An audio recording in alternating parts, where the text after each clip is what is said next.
Olá, eu sou Sabrina Pires e esse é o Dialogamente, o videocast do Jornal da Gazeta, que fala sobre comportamento, sobre saúde mental e sobre neurociência. E se você tem uma criança na sua vida, você é pai, mãe, tio, professor, então já se ajeita aí, já aumenta o volume, que esse papo pode ser um divisor de águas. Porque a nossa entrevistada de hoje, ela é uma educadora que tem fã-clube, sabia? Pois é, e é uma das principais vozes no Brasil sobre educação positiva. É a neuropedagoga Amaya Aigman. Falei certo o seu nome? Sim, tá ótimo, perfeito, arrasou. E eu ia dizer que você é suíça. Sim. Eu sei que não é um papo de educação, mas suíça, me conta. Com zero sotaque. Não, então, minha mãe é brasileira, eu cresci falando português. Por que eu não tenho sotaque, eu não sei também. Porque eu sei que é comum que pessoas que nascem fora, mas têm pai, mãe de outro idioma, tenham sotaque. Coincidentemente não tenho, gente. Não sei explicar muito bem, mas enfim, não que tenho. bom. Me viro bem, acho que disfarço. Não, disfarça não, você tá aqui brasileiraça. Bom, então vamos falar sobre educação positiva. Primeiro eu queria que você explicasse em linhas gerais, e antes de mais nada, eu tenho aqui, ó, pais feridos e filhos sobreviventes, que é o último livro da Maia, e como quebrar esse ciclo. E o primeiro livro, que é A Raiva Não Educa, A Calma Educa. É sobre isso que nós vamos falar, porque tem fã-clube, né? Não sei, eu tô sabendo agora. Tem? Ah, para, vai. Não, gente. Tem milhões de seguidores, todo mundo te fazendo um monte de perguntas. Tem muita polêmica. Tem muita polêmica, mas você consegue, por exemplo, sei lá, ir no restaurante e alguém fala, ai, só um minutinho, Maia, eu tô aqui agora, com um problema. Hoje em dia, toda saída tem um encontro, sim. E aí faz uma terapia ali na mesma, né? Então, eu acho interessante que, na maioria das vezes, as pessoas só me dão um abraço, me agradecem, mas fica por ali. Porque geralmente estou com as crianças também, né? Então, assim, acho que as pessoas percebem que eu tô em família e tudo. A gente tá sempre junto, né? Então... Sim. Queria colocar um áudio aqui, porque que tem a ver com isso que eu tô te dizendo, de ser um papo divisor de águas e dessa coisa do fã-clube. Olha isso aqui, ó. Oi, Maia, tudo bem? Aqui é a Natália. Eu sou produtora aí do Jornal da Gazeta. Era para eu estar aí com vocês hoje. Mas, infelizmente, eu estou aqui em casa, sofrendo e lutando contra a dengue. Tadinha. E, sinceramente, não sei o que me deixou mais triste, se foi estar com dengue ou ter perdido a oportunidade de te conhecer hoje. Nossa. Todo mundo que tá aí sabe o quanto eu estava ansiosa e queria te conhecer, porque eu admiro muito seu trabalho. Eu te acompanho, eu acho que desde sempre. Sei lá, eu lembro quando você fez a sua tatuagem e você fez stories sobre isso, porque você recebeu algumas críticas. E, enfim, o seu trabalho me ajuda muito, o seu conteúdo me ajuda muito. Eu tenho um filho de 2 anos, que acabou de fazer 2 anos, outro que tá para fazer 12 anos. Mas é isso, é só para dizer que obrigado pelo seu trabalho, ele é muito importante e eu sei que você sabe disso, porque eu sei que você sabe, tanto quanto eu, dos desafios, né, de criar, educar uma criança, um ser humano, e você, com certeza, me faz uma mãe muito melhor. Muito obrigada. É sobre isso. Até deixou emocionada. Ai, obrigada. Muitíssimo obrigada, Nath. Obrigada, que carinho ter gostoso. Mandado, porque é isso. E ela, realmente, aqui, testemunha. Tava muito empolgada que você ia vir. Teve um dia que ela até trocou os podcasts, ela achou que era o seu dia. Ela veio com uma camiseta, Mãe Power, não sei o quê. Não acredito.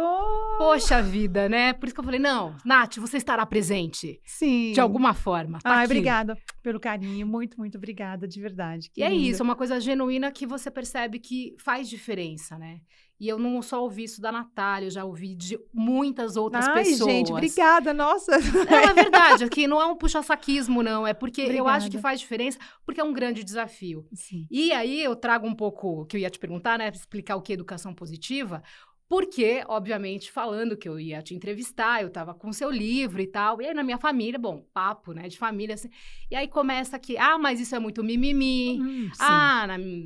Sabe, vocês estão ótimos, olha só. Vocês estão todos lindos, maravilhosos, empregados e qual que é o problema? Uhum. Porque aí na minha casa a gente apanhava. Uhum. Então, aí eu falei, mas gente, peraí, tô pagando psicólogo. Tô bem mas. Eu falei, vou mandar a conta, brincadeira. Mas assim, então explica pra gente, o que Tá. é educação positiva, assim, em linhas bem gerais? Tá, eu vou explicar da forma mais resumida possível. A educação positiva se baseia em 5 pilares bem específicos. Então, não é uma proposta sem forma, pelo contrário, é muito bem estruturada. E esses 5 pilares são a teoria do apego seguro, que é um trabalho estruturado por John Bowlby, em 1940 e bolinhas, mais ou menos, psiquiatra inglês, e ele traz a importância da criança crescer com uma relação que tenha previsibilidade, proteção, proximidade, brincar, enfim. Então, ele estipula ali algumas necessidades básicas para os filhotes humanos. Então, esse é o primeiro pilar da educação positiva. O segundo pilar é a inteligência emocional. E aí é sobre o adulto, né? Sobre como a gente lida com as nossas emoções, como a gente não lida com elas às vezes, e como isso respinga nas crianças. Entra a questão também de trauma, dos nossos gatilhos, enfim. O terceiro pilar é a ciência do desenvolvimento. Então, a gente vai alinhar as expectativas ao desenvolvimento infantil mesmo, né? Eu achar que um bebê que está engatinhando teria que entender o que eu estou falando de primeira é totalmente desalinhado, porque não está com essa maturidade ainda para essa compreensão, né? Então, a educação positiva traz a ciência do desenvolvimento desse lugar, assim, para proteger a criança das expectativas desalinhadas dos adultos, né? O quarto pilar é o desenho original do ser humano, e aqui eu estou falando sobre etologia, epistemologia. Basicamente, eu gosto sempre de dar um exemplo aqui para ilustrar o que é o desenho original. Todo ser humano, todo bebê vem ao mundo sem pudor nenhum de chorar. O bebê vem, chora, esgoela, né? Ele não tem vergonha de expressar o que ele está sentindo, ele chora e pronto. Mas nós nos tornamos adultos que ficamos cheios de pudor. A gente tem vergonha de chorar. Inclusive, quando a gente chora, a gente fala, ai, desculpa. Sim. Desculpa. Quer dizer, o que aconteceu desse momento em que eu nasci completamente autêntica para o adulto e adulta que eu sou hoje que tem vergonha de chorar, né? Então, o desenho original é tentar resgatar essa autenticidade, esse desenho original, essa planta com a qual nós viemos ao mundo. E o quinto pilar é estudos sociais. Então, não existe educação positiva sem um recorte social, sem recorte de raça, sem recorte de gênero, porque educação positiva não é uma imposição daquilo que você tem que fazer para. É o projeto mais lindo sobre redução de danos, dentro da tua realidade. O que dá para a gente reduzir de danos para melhorar a relação com a criança e para proteger essa criança também. Perfeito, era justamente o que eu ia te perguntar, porque nos seus livros você fala sobre isso. Olha, não é sobre perfeccionismo, não é sobre não errar, é sobre redução de danos. E aí, deve ser complexo demais, porque que pai, que mãe, pelo menos que mãe que quando vira mãe não tem culpa, já começa com a culpa, né? Será que tá certo, será que tá errado? E houve uma série de sugestões, no mínimo, vamos colocar dessa maneira. Mas a minha pergunta é, como é que fazer esse caminho na prática? Sim. Eu acho que primeiro que a gente tem que esclarecer que essa construção da culpa também vem do patriarcado, do machismo, no qual a mulher é cobrada de saber tudo. E a gente não nasce sabendo maternar, paternar, nem nada disso. A gente vai aprender na hora que esse bebê vem para o nosso colo. Mas tem uma outra questão também em relação à culpa que eu trago para as pessoas e que às vezes incomoda, que é o seguinte: existem necessidades básicas para as nossas crianças crescerem com saúde. E isso não é discutido tanto quando eu falo em relação a alimento, a água, assim, tá claro que a criança tem que beber água. Mas quando a gente fala de alimento emocional, aí esse discurso de culpa entra com muita força. Mas o que a gente tem que entender é, essas necessidades existem. E o que eu vou fazer na minha realidade é tentar atender essas necessidades da melhor forma possível dentro da minha realidade, mas entendendo que não é negociável. Então, eu não vejo ninguém, por exemplo, seria como se a gente começasse a discutir sobre, eu acho muito injusto que eu tenho que dar tanta água assim para essa planta, isso me sobrecarrega, eu tenho tantas outras coisas para fazer. E aí eu falo assim, quando a gente está discutindo sobre culpa materna, para mim muitas vezes cai nesse lugar. Eu não estou falando que não existe uma sobrecarga do machismo, do patriarcado. Isso é verdade, mas enquanto a gente debate isso, a criança continua sem a assistência que ela precisa. Claro. Então, a gente está discutindo sobre uma culpa que eu sinto para algo que a criança precisa receber. E aí eu vou precisar me colocar em movimento. Então, hoje a culpa para mim, Maia, é o meu trampolim para mudança. E a mudança não vem rápido, né? A gente vai mudando a maneira como a gente trata os nossos filhos, como a gente se relaciona com eles, bem devagarinho, até porque para reconfigurar esse nosso cérebro leva um tempo, né? Você, no seu processo, para inclusive encontrar a educação positiva, veio talvez até de culpa também, de entender que Muita culpa, com certeza. tinha alguma coisa muito errada, seus filhos, Sim. você comenta, né? Seus filhos tinham medo Sim. de você, você tinha também sentimentos de raiva em relação Sim. a eles. E aqui não é julgamento. Quem é que não tem, né? Quem é que não passa? Que é mãe Mas que não passa por isso. Mas julgam muito. Julgam. Quando eu falo sobre... É quase eu, na não verdade, poder expressar. eu não me preocupo comigo quando eu falo sobre isso, porque hoje eu consigo falar abertamente sobre e não me deixo levar pela opinião das pessoas em relação a isso. Mas eu sei que muitas mulheres não podem falar sobre isso abertamente em suas relações de amizade, em suas famílias, porque elas não serão ouvidas. E o que a gente tem que entender é que a raiva que essa mulher sente naquele momento, na verdade, não é sobre as crianças em si, é sobre toda a falta de apoio que ela tem, emocional, estrutural e por aí em diante. Então, se a gente desse espaço para essa mulher falar o que ela sente, primeiro que a gente já ajudaria ela a colocar para fora, já daria um respiro para ela. E a gente poderia ajudar, então, apoiando essa mulher principalmente, né? Mas sim, o meu encontro com a educação positiva veio de um lugar de muito desespero, porque eu queria fazer diferente, mas eu não estava conseguindo. Eu queria tratar os meus filhos melhor, eu sabia o que eu queria construir em termos de relacionamento com eles, mas eu fazia exatamente o oposto. E aí eu me culpava, era um ciclo assim que não tinha fim. Então eu acordava, jurava, não, hoje vai ser tudo maravilhoso, vou dar conta. Uma hora depois estava lá eu gritando com os meus filhos de novo e me sentindo um lixo. Meu Deus, tem alguma coisa errada com o meu cérebro, porque eu não consigo fazer diferente. Mas hoje, olhando para trás, eu entendo que a minha dificuldade não era intelectual, por exemplo, né? Tem a ver com muitas coisas, não sei nem se a gente consegue se debruçar sobre tudo, mas assim, desde a forma como a gente enxerga a criança, porque existe uma herança estrutural da forma como nós enxergamos as crianças. Então, por exemplo, na educação tradicional, as pessoas acreditam que a criança é um ser selvagem a ser domesticado. Mas na visão da educação positiva, nós não entendemos a criança dessa forma. Nós entendemos a criança como um ser amoroso, colaborativo, criativo, interdependente, que tem voz na relação. Então, eu não estou educando para domar esse ser humano, e sim para guiá-lo para que ele alcance o seu maior potencial. Só que como eu ainda tinha essa herança, esse pensamento da criança a ser domada, então eu achava que quando o meu filho chorava, eu tinha feito alguma coisa de errado, eu era um fracasso, o meu filho era difícil demais. Então eu não conseguia encontrar um caminho porque o meu julgamento primário estava completamente desalinhado. Aí eu precisei ter todo um trabalho de desconstrução, que agora eu tento passar para as pessoas para tirar a venda dos olhos. Né? E fala muito mais dos adultos do que das crianças, não, 100%. Né? Eu falo sobre infância mirando nos adultos. É sempre esse o caminho. E às vezes as pessoas me trazem perguntas assim. Ah, mas meu filho faz tal coisa. Aí eu sempre vou exterço novamente esse navio para o lugar que ele tem que ir, que é olhando para o adulto. E é a gente que tem que mudar.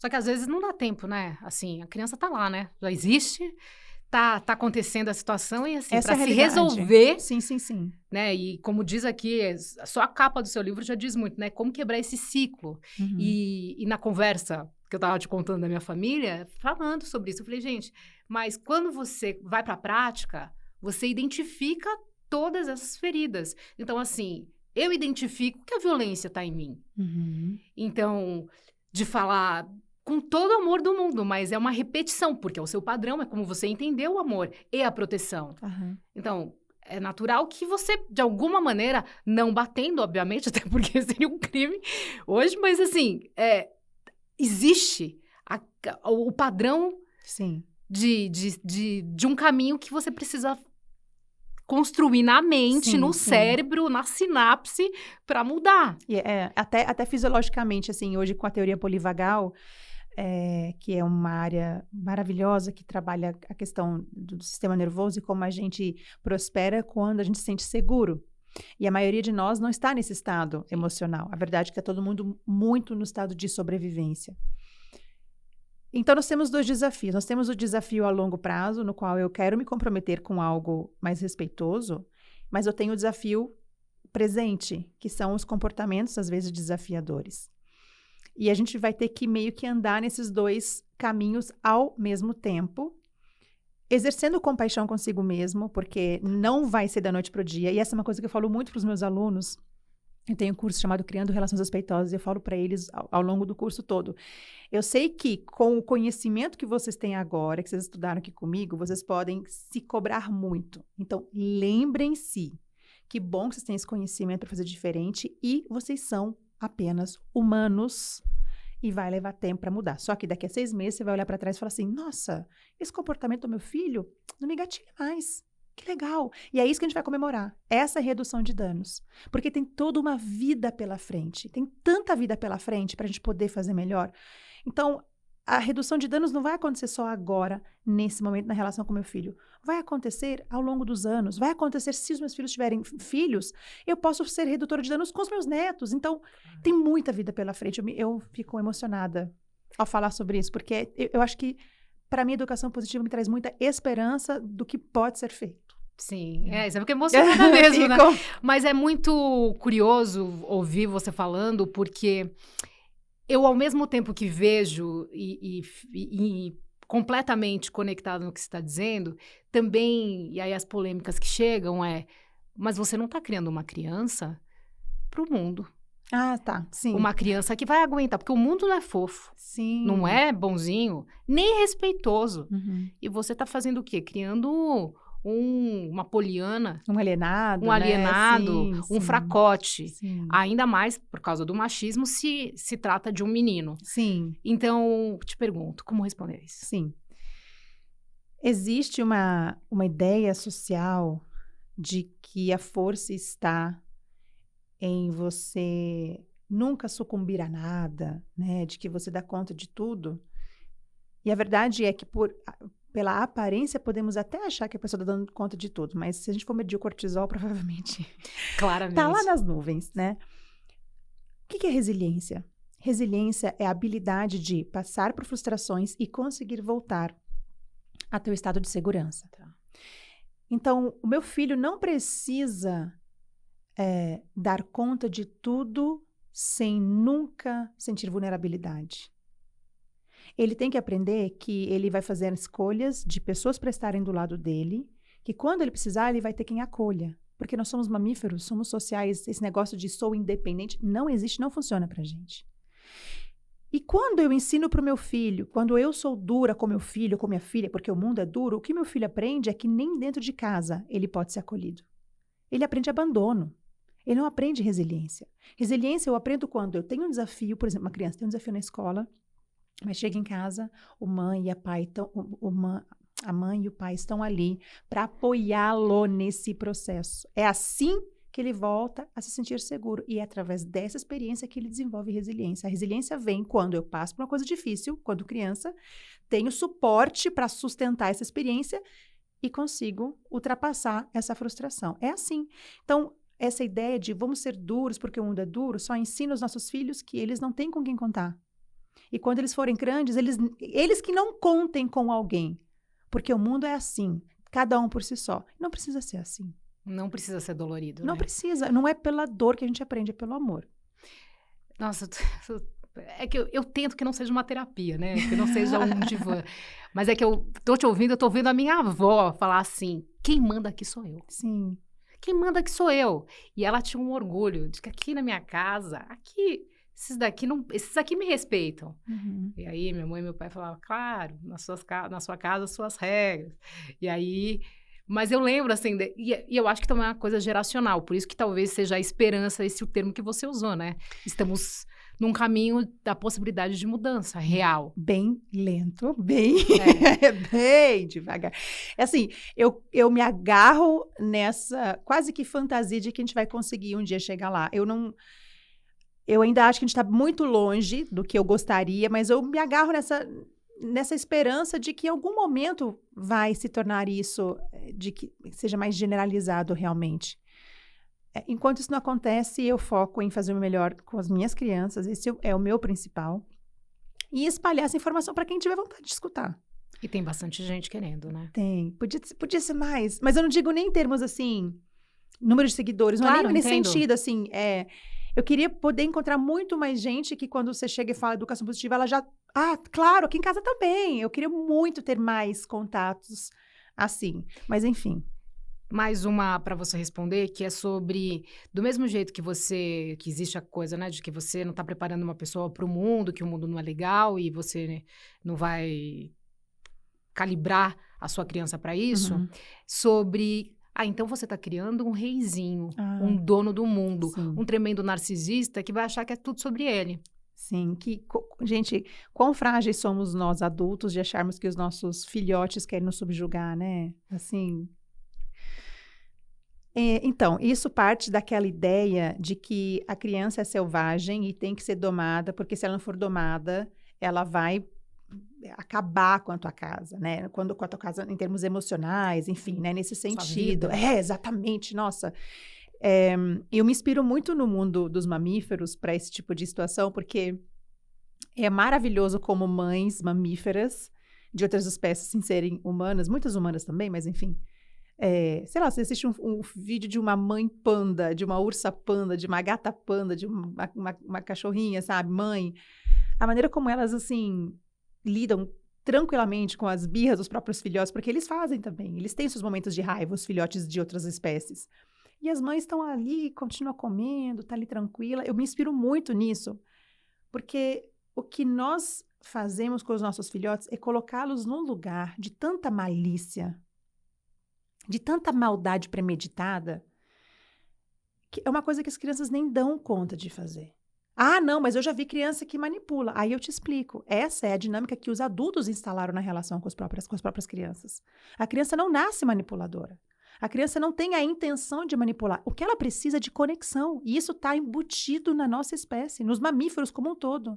O bebê nasce completamente dependente desse corpo que gestou, ou enfim, desse adulto cuidador primário, que é o que mais vai trazer segurança para ele ou para ela. E é isso que ele mais precisa. Agora, se a criança tem comportamentos desafiadores, né, e aí os adultos interpretam aquilo como um reizinho, aí eu sempre vou trazer a reflexão. O que a gente está construindo nessa relação para essa criança precisar se comportar assim? Porque o certo seria eu estar tão conectado com esse ser humaninho que ele não precise de caminhos duvidosos, assim, ou tortos, entre aspas, para se comunicar comigo. Só que como essa comunicação direta não funciona, porque eu estou ali com os meus traumas, meus pensamentos tradicionais, julgadores, a criança não consegue chegar com a comunicação clara para mim, porque eu não estou aberta para isso. Então, ela faz o quê? Faz um monte de birra, chora o tempo todo, né, se joga no chão, e aí ainda recebe o rótulo de que é uma criança descontrolada.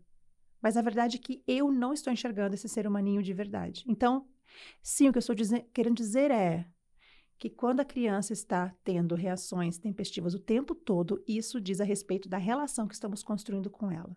Sobre a conexão que estamos construindo com ela. Uma criança que sente segurança, proteção, previsibilidade na relação com seus adultos cuidadores não vai ficar chorando interminavelmente, explodindo o tempo todo, fazendo birra o tempo todo. Porque ela já sabe que quando as coisas estão difíceis para ela, logo uma mãe vem para ajudar. Então, ela não vai entrar nesse nível de desespero. Isso que é a teoria do apego seguro. Uhum. Bom, mil perguntas. Que bom! Feliz. Mas eu fiquei pensando aqui, que você fala, né, no livro, colo cura. Mas, por outro lado, também, né, todas as experiências pessoais, mas assim, tudo que acontece, corre aí pra esse colo. Que bom, que tem pra onde correr. Imagina se esse ser humaninho cresce sem referência de afeto. Sim. E quando você tá chateado, e quando eu tô chateado, a gente não corre pra alguém de segurança? Você tá num relacionamento amoroso com alguém? Sim. Você fala com essa pessoa quando você não tá bem? Falo. Você chora com essa pessoa? Chora. Não, imagina, eu nunca sou ótima. Então é isso. A gente está apenas mostrando para os nossos filhos que, quando eles crescerem, é essa relação que eles precisam buscar em outros adultos. Uhum. não é um defeito buscar acolhimento, não é um defeito buscar colo, isso não nos torna fraco, pelo contrário, isso mostra que a gente sabe aonde correr quando as coisas estão difíceis, para a gente se esvaziar do que está sentindo, para daí dar a volta por cima. Então, não é um defeito, pelo contrário, se as crianças nos buscam quando elas estão assustadas, que bom. Perdão, caiu Sem aqui problema. uma pena. Sem problema, é muita emoção mesmo. Até ele aqui Tá abalado. tá abalado, tá querendo perguntar. É verdade, deve estar vindo pergunta. Eu falei para o pessoal que não era para mais perguntar, mas tudo bem. Já tinha encerrado, mas chegou aqui. Bom, e a outra coisa que eu ia te perguntar ainda em relação a isso. Quando você tem uma criança, você falou da birra, mas uma criança que chora muito, e foi, de novo, acabou de acontecer isso.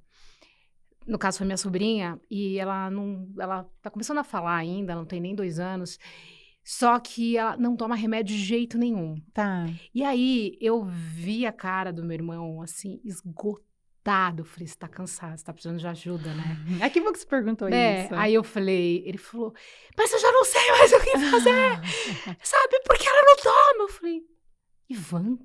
Desculpa, Ivan. Ivan é uma menina total, desculpa. Mas ele, tudo certo.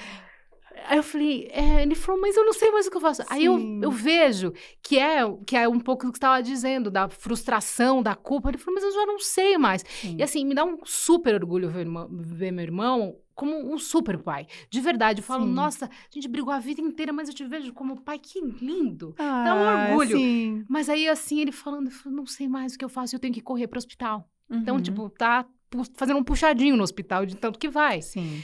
Porque é uma febre, ela não toma remédio de jeito nenhum. E aí eu falei, calma. Ele falou, mas eu não aguento mais. Sim, é super difícil mesmo. E ainda mais nessa fase, né? Sim. Eu falei, o que eu posso dizer? O que podemos dizer? Além de calma, respira. Talvez nem isso necessariamente, porque às vezes, se a gente falar calma pra alguém que já tá nervoso, vai... Calma o quê? Isso mesmo. Eu, com certeza, acolher esse adulto que tá super estressado, que tem direito. Gente, é claro que eu vou ficar frustrada, porque querendo ou não, eu quero fazer o bem pra essa criança. Essa criança parece que não quer aceitar o bem que eu quero fazer. É claro que é super difícil. Quando a gente tá nesse estado emocional de quase desespero, eu acho que é bom dar uma pausa e tentar de novo daqui a um pouquinho. Porque se eu tô nesse lugar, eu vou acabar talvez falando e fazendo coisas que serão violentas, né? E mais uma vez, eu entendo que a gente fique frustrado, é super difícil mesmo, mas com certeza eu diria assim, pausa. Depois a gente tenta de novo, dá um tempo para você se regular, para tua menina se regular de novo, e aí a gente recomeça. O que eu preciso entender com essa idade é que a criança só vai aceitar se existe muita confiança na relação. Ah, então quer dizer que ela não confia no pai. Não é isso que eu tô falando. O que eu tô falando é, eu preciso cuidar dessa confiança o tempo todo, dar manutenção o tempo todo, para que a criança confie nessa condução minha. Por quê? Geralmente, remédio é super desagradável de tomar mesmo. Não é uma coisa lúdica para a criança. Dificilmente um remédio é lúdico. Sim. Então, eu estou diante de um grande desafio, que é um filhote de humano ter que fazer uma coisa que ele detesta. Nem a gente gosta muito, igual vacinação. A gente toma porque a gente precisa. Gostar de vacinar, né? É outra história. É outra história. Mas a gente já tem um cérebro maduro e a gente dá conta de lidar com essa frustração. Coisa que uma criança de 2 aninhos não consegue ainda. Então, eu realmente vou ter que ter uma tripla dose de paciência. Eu vou ter que pausar na hora que eu vejo que eu tô me alterando demais. Porque essa criança merece respeito sempre. E eu tenho certeza que ele quer ser respeitoso. Ele tava desabafando comigo, ela nem tava perto. Que ótimo! Mas aí eu falei, mas eu olhei e falei, gente, ele tá cansado, ele tá exausto. E talvez, eu diria só isso, assim, então tá, querido, espera um pouco. Dá uma pausa, é difícil, ela não vai ficar com 2 anos pra sempre, vai melhorar daqui pra frente, mas dá uma pausa. Tá tudo bem você tá frustrado, vem cá, deixa eu te abraçar. Aí você dá um colo pra ele. O colo cura. O colo cura. E aí ele vai estar um pouquinho mais inteiro nessa relação. Uma coisa que eu gosto de falar às vezes para quem me acompanha, que são algumas frases pra gente se ancorar. na hora que a gente está meio frustrado, nesse caso da questão do remédio, ou se eu estou lidando com uma birra, eu acho que existem algumas frases que me ajudaram tanto que eu faço questão de compartilhar com as pessoas. A primeira é: a raiva não educa, calma educa, porque daí eu me lembro de que na raiva eu não vou conseguir ensinar, nem conduzir, e nem meu filho escutar. Sim. É na calma que eu consigo, na conexão que eu consigo fazer isso acontecer. Outra frase que eu gosto de lembrar é: o cérebro maduro da relação sou eu. Então, por mais que a gente às vezes queira responsabilizar a criança, ela que tem que facilitar as coisas para mim, ele que tinha que ser mais assim assado, quem tem o cérebro maduro sou eu, não tenho como terceirizar essa responsabilidade.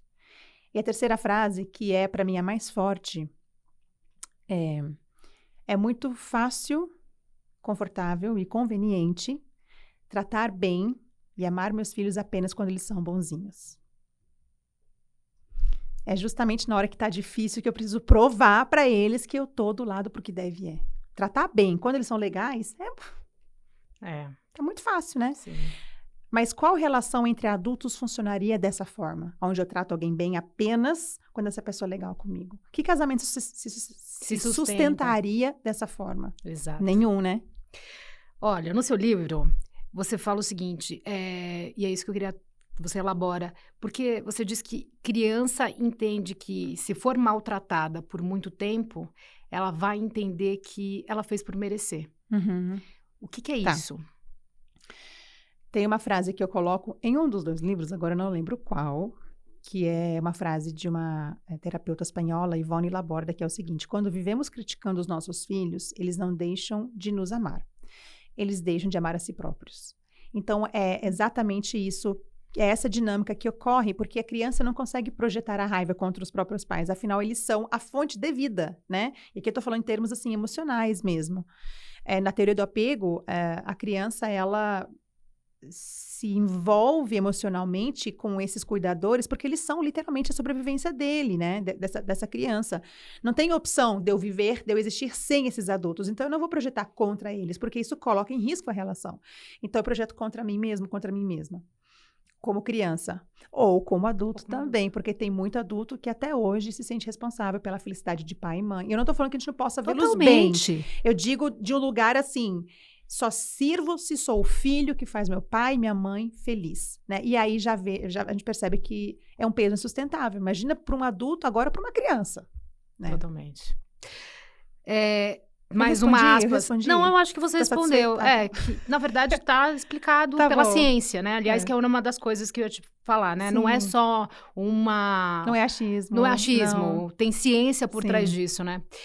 Você fala também no livro, e eu gostei muito dessa frase, eu fiz questão aqui, vou abrir aspas: gritos, castigos, punições, o ato de ignorar a criança e palmadas são todos métodos nocivos e prejudiciais para a saúde emocional e física dela. Só que a gente estava falando, a gente replica, até porque muita gente vem de uma casa e tá tudo bem, as pessoas fizeram o que conseguiram, com a informação que conseguiram. Não tô aqui no julgamento. Sim.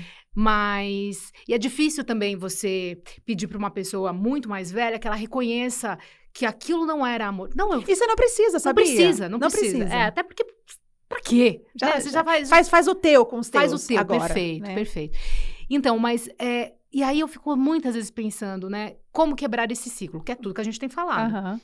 Mas quando você se vê numa sensação, mesmo, por exemplo, lendo os livros, eu consegui, mas os passos são lentos, é um processo, é uma vida inteira de um padrão. Mudar padrão não é fácil. O que você recomenda? Respirar? Respirar, sim. Mas... Assim. A forma como nós nos cobramos não é aleatória. Então, quando nós éramos criança e a gente pintava fora da linha e alguém vinha e apontava o dedo, faz com capricho, faz direito, que feio, pegava borracha. Eu aprendi com essas interações que erro custa caro. Porque quando eu erro, é isso que eu recebo.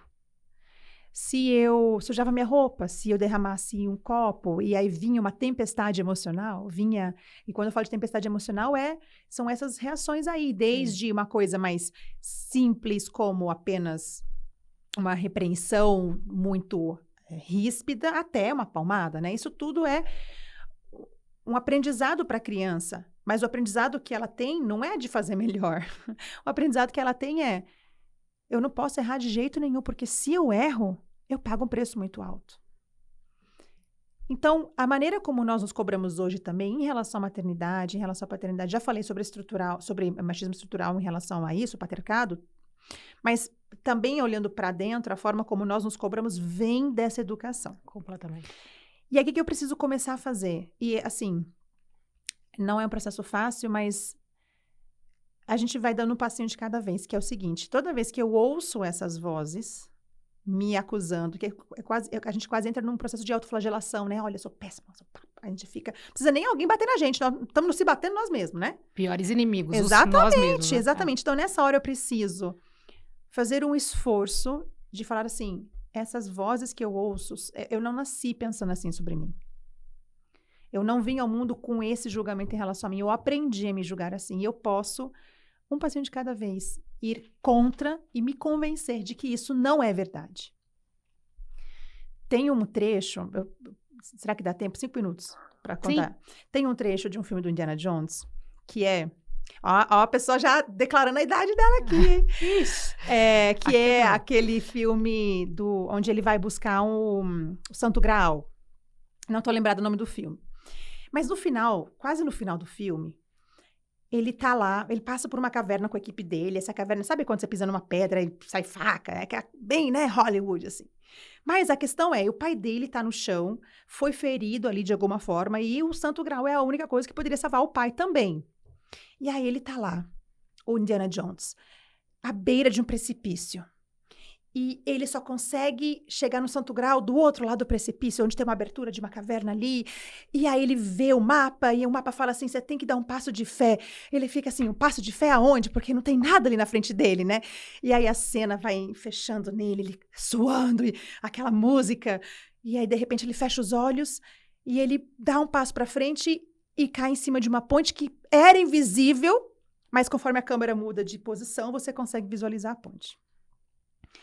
Eu acredito que o nosso processo de autoacolhimento é esse. Eu não vejo a ponte na minha frente, eu talvez não acredite nisso, eu talvez nunca tenha ouvido alguém falar bem sobre os meus erros, mas eu vou começar a acreditar e ter fé em mim mesma e em mim mesmo, porque os meus filhos merecem um pai e uma mãe mais compassiva consigo mesmos. Então, se talvez para você não seja digno de você se desculpar, os teus filhos merecem uma mãe e um pai que seja mais compassivo consigo mesmo. Então, por eles, você pode dar esse passo de fé em cima dessa ponte que você não está vendo, você acha que não existe, a ponte da compaixão, mas ela está ali, ela é possível de ser caminhada, mas você vai precisar dar um passo de fé na tua própria direção. Então, eu amo essa cena, eu sempre compartilho com os meus alunos e sempre me emociono, porque eu me vejo muito nesse lugar também, sabe? Hoje eu já consigo andar mais nessa ponte. Sim. Mas no começo... O primeiro passo... É o desespero. Não, eu vou cair, eu vou me estribuchar lá embaixo, eu vou morrer, né? Assim, não tem quem me sustente. E aí você vai dando os passos em direção a essa compaixão e aí fica mais sustentável e é muito lindo. Maia, eu tenho várias perguntas para você, mas olha só. Vamos lá, porque não tenho tempo, mas eu tenho... Se você quer preparar seus filhos para que sejam fortes no mundo, acha? A gente já falou um pouco disso. Uhum. Não. Então, essa aqui a gente já fez. Minha família tema que minhas filhas não podem dormir comigo e meu esposo na cama de casal, pois, segundo eles, isso interfere no espaço e momento do casal. Eu amo dormir com a família toda reunida. Uhum. E as meninas, inclusive, pedem por isso. Gostaria de saber como a educação positiva lida com isso. Tá. Esse assunto é polêmico. Polêmico. Polêmico por quê? Por causa dos valores tradicionais da nossa sociedade, né? Na qual a gente julga os nossos filhotes como esses dominadores cruéis, né, que vão estragar um casamento. Gente, olha só como a gente está sendo irresponsável com as nossas responsabilidades. Quer dizer que o meu filho é responsável pela relação com o meu marido. Nossa, que peso. É um absurdo. Ah, mas é porque na cama não tem intimidade. Amor, tu tem o resto da tua casa. E claro que, assim, eu tô falando isso aqui, e eu sei, eu já comentei isso, então eu já sei até as respostas que virão. Ah, mas aí tem que ter um recorte social. Gente, eu não vou nem entrar na questão de privilégio, porque claro que uma família que tem um cômodo para sobreviver, mas aí é que as questões são muito mais graves do que a gente falar só sobre isso, né? Tem muito mais envolvido. Mas dentro de um contexto onde a pessoa tem vários cômodos, Você não precisa. A cama, gente, a cama não é o único lugar para você ter esse momento. E a gente tem que um pouco sair desse medo, sabe, dessa crença tão limitante de que os nossos filhos vão atrapalhar. Se você começar a ver o tanto que os teus filhos trazem ainda mais união pro teu relacionamento como casado e como casado, para quem tá junto, né?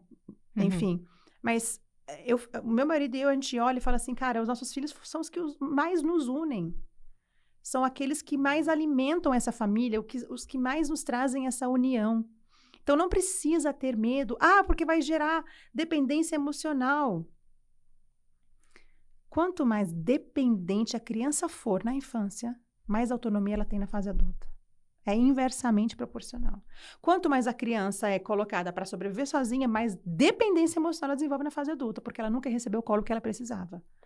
Então, não tenham medo de dormir com seus filhotes. Inclusive, esse é um comportamento visto no mundo animal. Tenta você impedir a mãe urso de dormir com seu filhote urso, para ver se ela não vai estraçalhar a gente de que está segurando ela. Né? Ou então, ai da gente segurar uma mãe mamífera quando o seu filhote está chorando. Só a gente que deixa o nosso filhote chorando. Nenhum outro mamífero faz isso. Aquela história também de deixa chorando, que daqui a pouco para de chorar. Claro, desistiu. E aprendeu o quê? Que não pode contar nem com o pai nem com a mãe. É isso que aprendeu. Claro, desamparo aprendido. Aprendido, né? Mentir sempre é ruim. E como eu faço em relação à fada do dente, coelhinho da Páscoa, Papai Noel e tudo isso? Esse assunto é gostosinho, gente. Não, Eu vou ser bem sincera. Mais do que se preocupar com os personagens, a gente tem que se preocupar com a nossa relação. Isso daí é um problema, assim, tão irrelevante na relação com as nossas crianças, porque se a gente constrói uma relação de apego seguro, de conexão, de previsibilidade, de proteção, fantasia ou não, personagem ou não, isso não vai afetar, entende? Mas como eu sei que as pessoas gostam de uma coisa um pouco mais concreta para eu responder, fala para o teu filho que existe o mundo da fantasia. Existe na fantasia, sabe? Perfeito. O Papai Noel existe? No mundo da fantasia existe. Assim como a Turma da Mônica existe? No mundo da fantasia existe.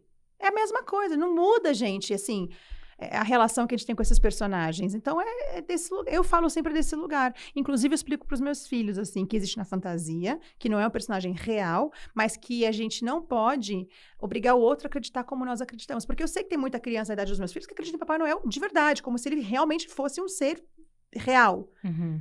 E eu falo para eles, amores, algumas crianças acreditam de verdade, e a gente não pode tirar isso delas, a gente tem que respeitar que elas acreditam.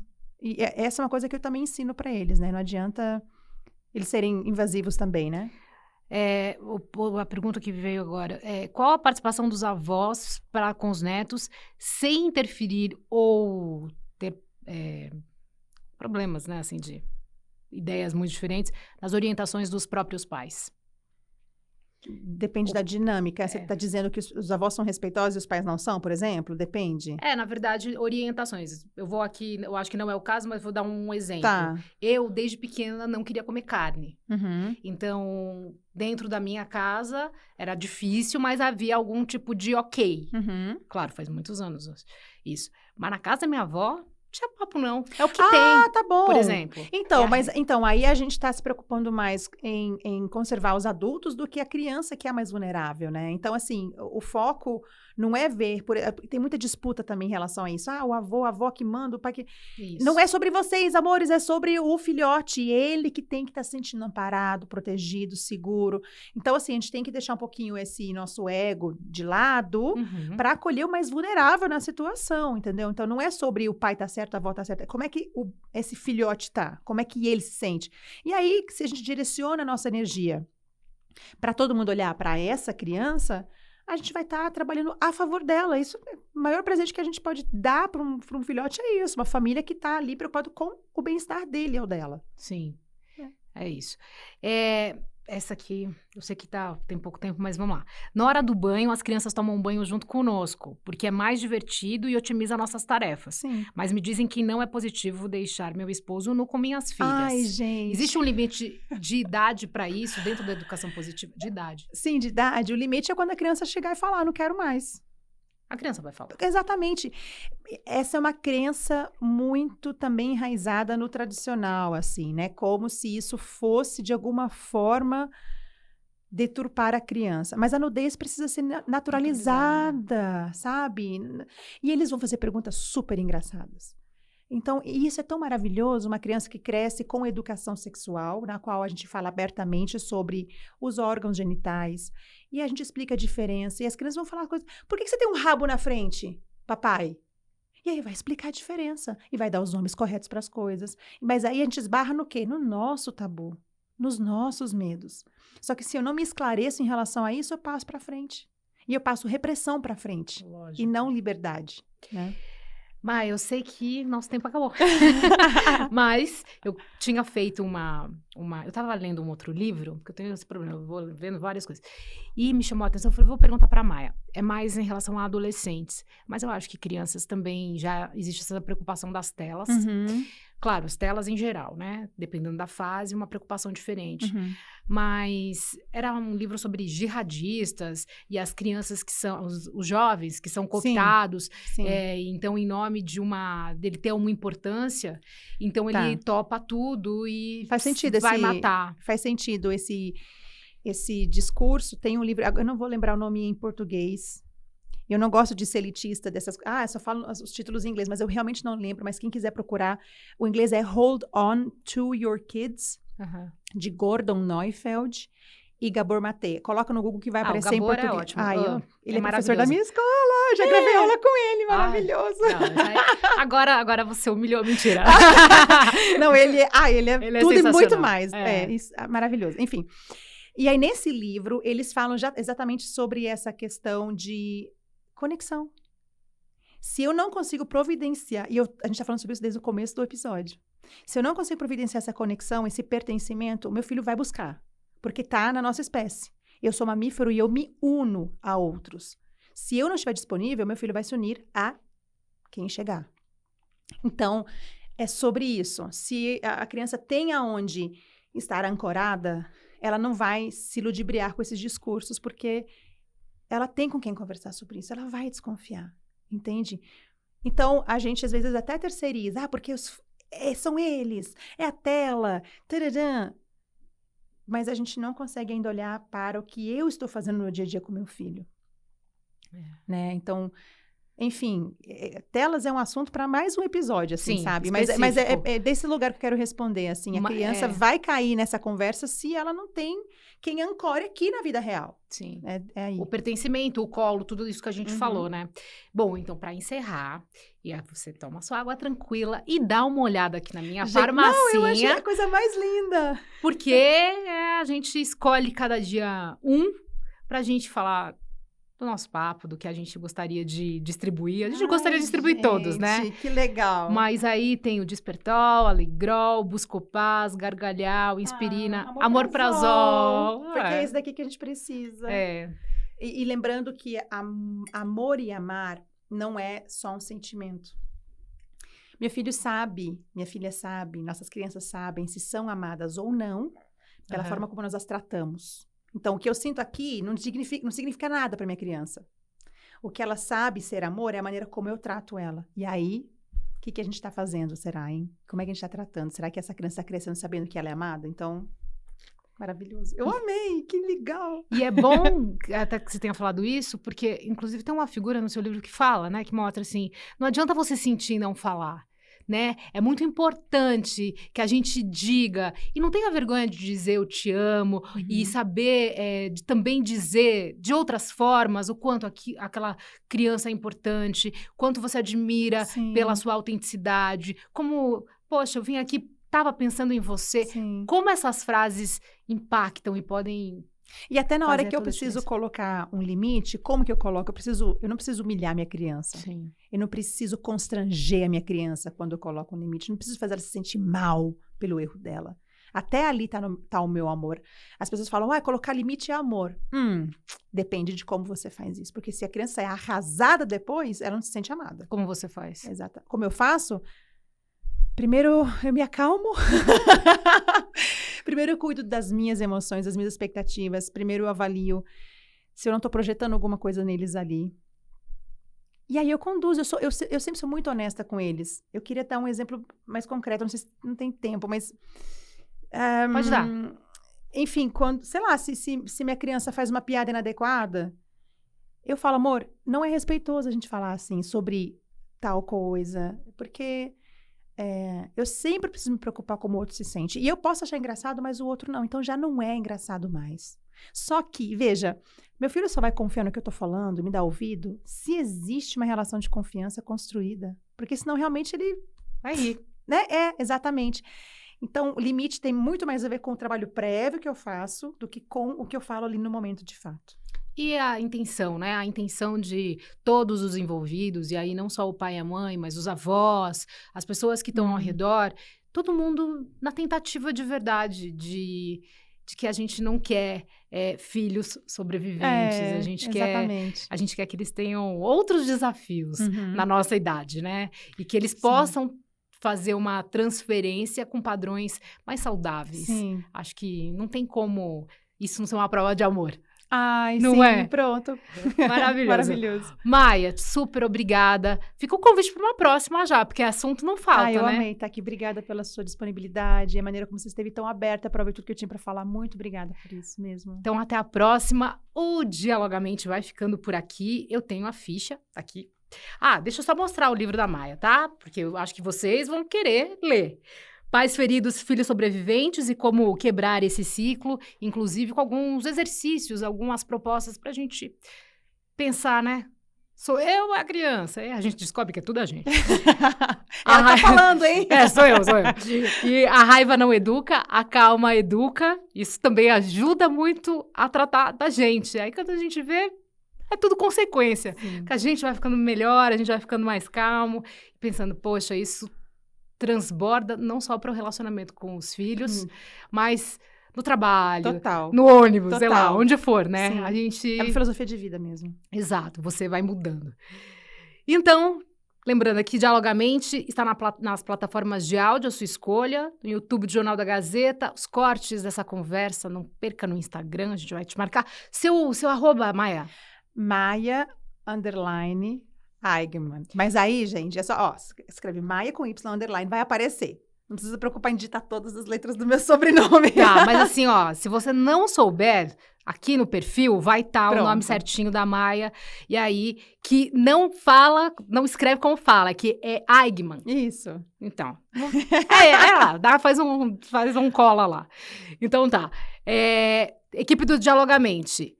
Pauta do Caio Canavieira, a produção da Maria Isabel Neves de Campos Melo e também na Natália Galego, que não está presente, mas está presente. Esteve presente.